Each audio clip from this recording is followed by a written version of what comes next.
Hi అండి. ఇక్కడ వచ్చేసి ఈ పుదీనా పచ్చడి అయితే చేస్తున్నానండి. ఈ పుదీనా పచ్చడికి కావాల్సిన పదార్థాలు ఇక్కడ వచ్చేసి అయితే పుదీనా, కొత్తిమీర అండి. తర్వాత టమాటాలు, ఒక 4 టమాటాలు, పచ్చిమిర్చి ఒక 10-15 పచ్చిమిర్చి, కొద్దిగా చింతపండు, ఒక గడ్డ ఎల్లిపాయలు, జీలకర్ర అండి. అయితే చూడండి, ఇంత వస్తువులు అయితే కావాలా పచ్చడికి. ఈ పచ్చడి ఎలా చేస్తానో చూపిస్తానండి. ఈరోజు నాదైతే శుక్రవారము ఇంటి వంట అండి ఇది. చూడండి, ఫస్ట్ టైం ఎవరైనా నా ఛానల్ చూస్తున్నట్లయితే లైక్, సబ్స్క్రైబ్ అయితే చేసుకోండి. నూనె కొద్దిగా ఎక్కువ పోసుకొని ఈ పచ్చిమిర్చి దాంట్లో గోలించుకోవాలండి ఎర్రగా అయ్యే వరకు. పైన చిల్లుతుందని కొంచెం నూనె కొద్దిగా వేడైతే వేసిన అండి.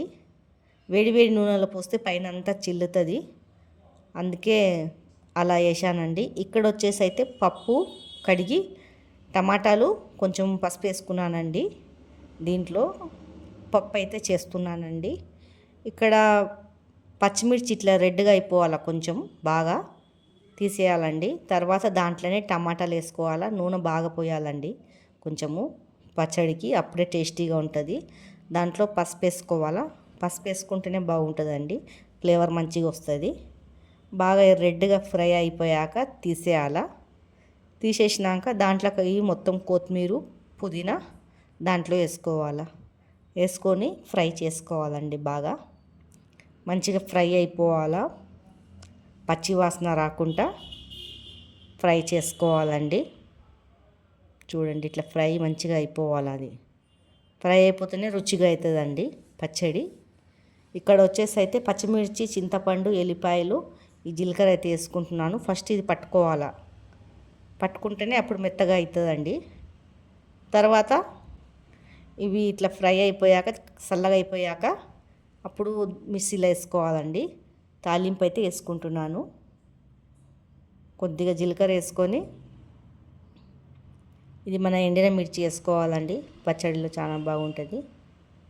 తర్వాత కల్యమాకు వేసుకోవాలండి.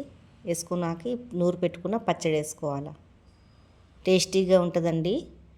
వేడి అన్నం వెంబడి తింటే జ్వరం వచ్చిన వాళ్ళు అయినా, మన పానం బాగలేని వాళ్ళైనా మంచిగా తింటారు. మనమైనా మంచిగా తింటామండి. ఇట్లా నోటికి బాగా కొడుతుంది.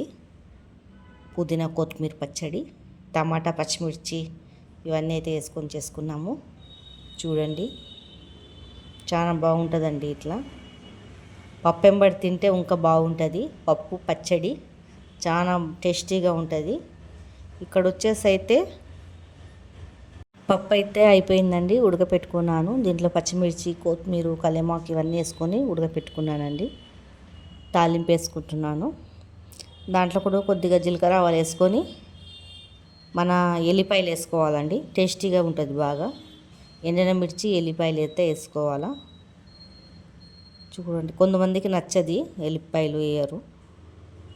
పైగా తర్వాత పప్పు వేసుకోవాలండి. వేడిగా అయితే పప్పు పచ్చడి పెట్టుకొని తింటే సూపర్గా ఉంటుంది కాంబినేషన్. నాకైతే ఇలా ఇష్టం అండి పప్పు పచ్చడి. మీకు ఎలా ఇష్టం ఉన్నదో పప్పు పచ్చడి కామెంట్ బాక్స్లో కామెంట్ చేయండి. మీకు ఈ వీడియో నచ్చినట్లయితే లైక్, సబ్స్క్రైబ్ అయితే చేసుకోండి.